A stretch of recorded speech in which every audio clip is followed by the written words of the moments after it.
Hello my dear competitive aspirants, welcome to masters online.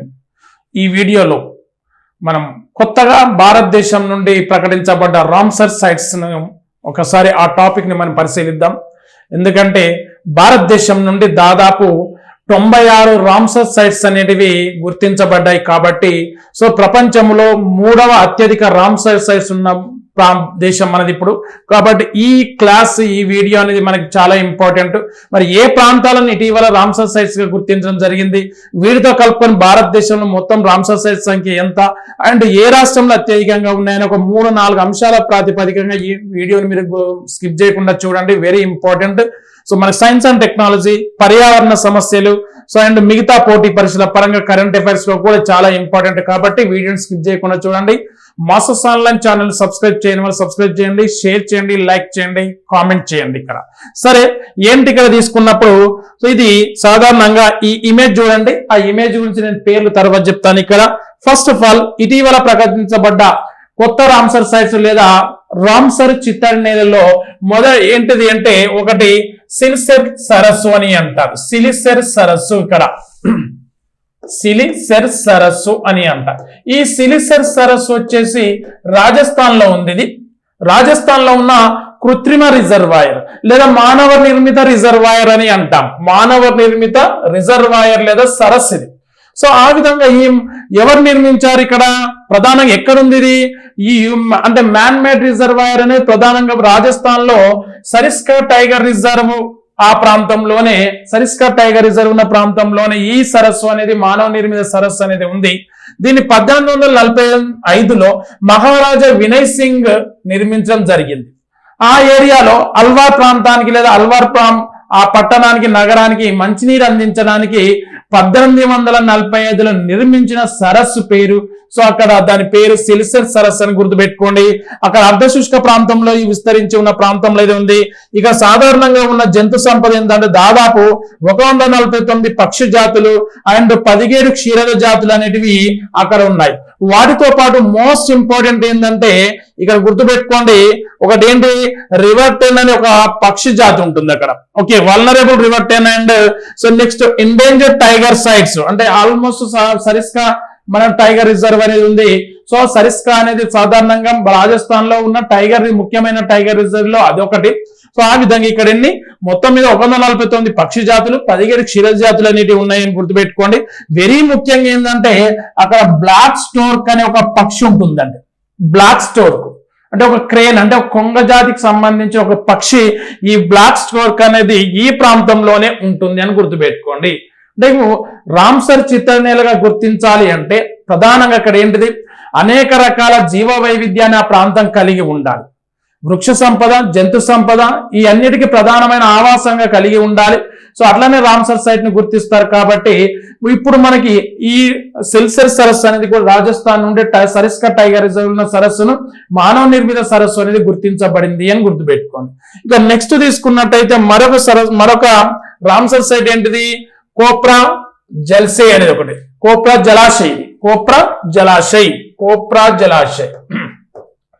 ఈ కోప్రా జలాశయ్ అనేది జలాశయం అని అంటారు తెలుగున.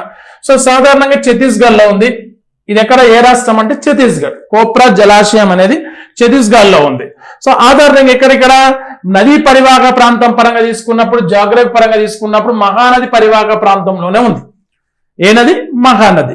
ఈ మహానది అనేది ఛత్తీస్గఢ్ అండ్ ఒడిస్సా 2 రాష్ట్రాల్లో ప్రవహిస్తూ ఉంటుంది.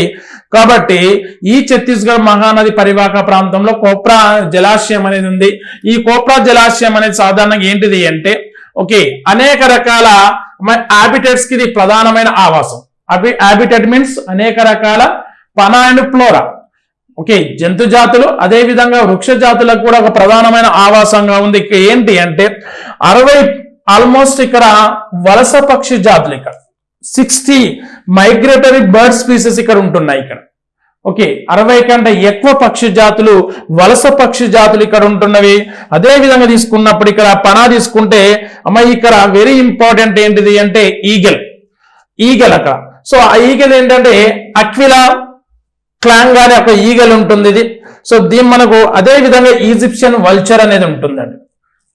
గ్రద్ద జాతి అంటే ఒక గ్రద్ద ఒక పక్షి, అదే విధంగా ఈజిప్షియన్ వల్చర్ రాబందు భారతదేశంలో రాబందులు అనేటివి పూర్తిగా అంతరించిన స్థితిలో ఉన్నాయి.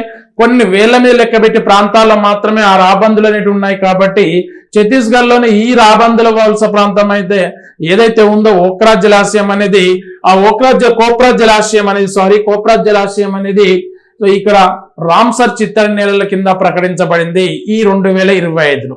2025లో ఈ 2 రామ్సర్ సైట్స్ ని గుర్తించడం జరిగింది. కాబట్టి ఈ రెండింటిని గుర్తుపెట్టుకోండి. ఈ రెండింటితో పోల్చినప్పుడు భారతదేశంలో ఉన్న మొత్తం రామ్సర్ సైట్స్ సంఖ్య ఎంత? 96 రామ్సర్ సైట్స్ అనేవి ఉన్నాయి డిసెంబర్ 2025 నాటికి. ఓకే, సో ఇట్లా మనం తీసుకున్నప్పుడు మరి భారతదేశంలో అతిపెద్ద రామ్సర్ సైట్స్ ఏంటిది అంటే Sundarban delta west Bengal. Next అతి చిన్న రామ్సర్ సైట్స్ రేణుకా సరస్సు హిమాచల్ ప్రదేశ్. అదే విధంగా భారతదేశంలో మొదటి మరియు అతి ప్రాచీనమైన రామ్సర్ చిత్తడి నేలలు, మొదటి రామ్సర్ సైట్స్ ఏంటంటే చిలికా సరస్సు మరియు కియోల్దేవ్ నేషనల్ పార్క్. చిలికా సరస్సు ఒడిస్సా, కియోల్దేవ్ నేషనల్ పార్క్ అనేది రాజస్థాన్. 1981లో ఈ రెండింటిని మన భారతదేశం నుండి గుర్తించబడ్డాయి. కాబట్టి ఇండియా నుండి ఫస్ట్ రామ్సర్ సైట్స్ లేదా మొదటి రామ్సర్ చిత్తడి నేలలు ఏంటి అన్నప్పుడు చిలికా సరస్సు ప్రాంతం, తర్వాత కియోల్దేవ్ నేషనల్ పార్క్ రాజస్థాన్ నుండి గుర్తుపెట్టుకోవాలి. ఈ రెండు ఇంపార్టెంట్. ఎందుకంటే సో మొత్తం 96 మన భారతదేశం నుండి ఉన్నాయి. కాబట్టి ఈ మొదటి అనేది మనకు చాలా ఇంపార్టెంట్. అదే విధంగా తీసుకున్నప్పుడు మరి 96 మనకి ఈ రామ్సర్ సైట్స్ లో, రామ్సర్ చిత్తడి నేలల్లో అత్యధికంగా ఏ రాష్ట్రం నుండి గుర్తించబడ్డాయి అన్నప్పుడు అత్యధికంగా తమిళనాడు నుండి గుర్తించబడ్డాయి. 20 రామ్సర్ సైట్స్ అనేటివి తమిళనాడు నుండి గుర్తించబడ్డాయి. సో ఈ విధంగా తీసుకున్నప్పుడు మరి ప్రపంచవ్యాప్తంగా 1971లో ఈ రామ్సర్ ఒప్పందం అనేది ఇరాక్ దేశంలో ఉన్న రామ్సర్ పట్టణంలో జరిగింది. కాబట్టి దాన్ని రామ్సర్ కన్వెన్షన్ అని అంటున్నాం. ఈ రామ్సర్ కన్వెన్షన్ ఒక ముఖ్య ఉద్దేశం ఏంటంటే ప్రపంచవ్యాప్తంగా చిత్తడి నేలలు క్రమక్రమంగా అదృశ్యమవుతున్నాయి. చిత్తడి నేలలు ఎప్పుడైతే అదృశ్యమవుతుంటాయి, జీవ వైవిధ్యం అనేది దెబ్బతిని మానవుని మీద ఒక పరోక్ష ప్రభావం చూపుతుంది. కాబట్టి పర్యావరణ సమతుల్య దెబ్బతింటుంది. ఎందుకంటే రామ్సర్ సైట్స్ వల్ల అంటే చిత్తడి నేలల వల్ల భూగర్భ జలాలు పెరుగుతాయి. అనేక రకాల జీవ వైవిధ్యం అనేది ఆ పర్యావరణంలో లేదా ఆవరణంలో ఇక్కడ సంరక్షించబడుతుంది. ఆహార గొలుసు అనేది లేదా ఫుడ్ చైన్ అనేది అక్కడ సమతుల్యంగా నిర్ణయించబడుతుంది. సో కాబట్టి మానవునికి పరోక్షంగా ప్రత్యక్షంగా చాలా మేలు కలుగుతుంది. కాబట్టి ఇక్కడ సో ఈ రామ్సర్ అంటే ఈ చిత్తడి నేలను సంరక్షించే క్రమంలోనే 1971లో వచ్చింది రామ్సర్ ఒప్పందం లేదా రామ్సర్ కన్వెన్షన్. అర్థమైందండి. సో ఆ విధంగా మనకి ఇక్కడ ఈ ఎప్పుడు ఫిబ్రవరి 2, 1971 రావడం వల్ల ఒప్పందం అనేది చేయడం వల్ల ప్రతి సంవత్సరం ఫిబ్రవరి 2న వెట్లాండ్స్ డే లేదా రామ్సర్ అంటే ప్రపంచ చిత్తడి నేల దినోత్సవంగా నిర్వహిస్తుంటారు. ఈ క్రమంలో తీసుకున్నప్పుడు ప్రపంచంలో అత్యధిక రామ్సర్ చిత్తడి నేలలు ఉన్న ప్రాంతం ఏంటంటే అత్యధికంగా యునైటెడ్ కింగ్డమ్ లో అత్యధిక రామ్సర్ సైట్స్ ఉన్నాయి. దాదాపు 175+ ఈ యునైటెడ్ కింగ్డమ్ లో రామ్సర్ సైట్స్ ఉన్నాయి. రెండో దేశం ఏంటంటే మెక్సికోలో సో మెక్సికోలో 144 చిత్తడి నేలలు ఉన్నాయని చెప్తున్నారు రామ్సర్ చిత్తడి నేలలు. మూడవది ఇక్కడ మనం తీసుకుంటే ప్రపంచంలో 3వ అత్యధిక చిత్తడి నేలలు ఉన్న దేశం మన ఇండియా, 96 మన ఇండియా. రామ్సర్ చిత్తడి నేలలు అత్యధికంగా ఉన్న దేశాలు United Kingdom, Mexico, India. United Kingdom 175+ ఉన్నాయి, మెక్సికో 144+ ఉన్నాయి. ఇండియాలో డిసెంబర్ 2025 నాటికి 96 చిత్తడి నేలలు గుర్తించబడ్డాయి. సో నెక్స్ట్ మళ్ళీ మనకు ఫిబ్రవరిలో మళ్ళీ కొన్ని చిత్తడి నేలలు గుర్తించే అవకాశం కూడా ఉంది ఇక్కడ. సో కాబట్టి ఈ క్రమంలో తీసుకున్నప్పుడు ప్రపంచంలో అతిపెద్ద చిత్తడి నేలలు అనేటివి బొలీవియాలో ఉన్నవి. ప్రపంచంలో అతిపెద్ద చిత్తడి నేలలు బొలీవియాలో ఉంటే ప్రపంచంలో మొదటి చిత్తడి నేలల ప్రాంతం ఎక్కడ? ఆస్ట్రేలియా. ఈ అంశాలు గుర్తుపెట్టుకొని ఈ కీ పాయింట్స్. ప్రపంచంలో మొట్టమొదటి రామ్సర్ సైట్ ఆస్ట్రేలియా. ప్రపంచంలో అతిపెద్ద రామ్సర్ సైట్స్ అనేటివి బొలీవియాలో. అత్యధిక రామ్సర్ సైట్స్ లేదా హైయెస్ట్ రామ్సర్ సైట్స్ లేదా మోస్ట్ రామ్సర్ సైట్స్ వచ్చేసి United Kingdom, second Mexico, third India.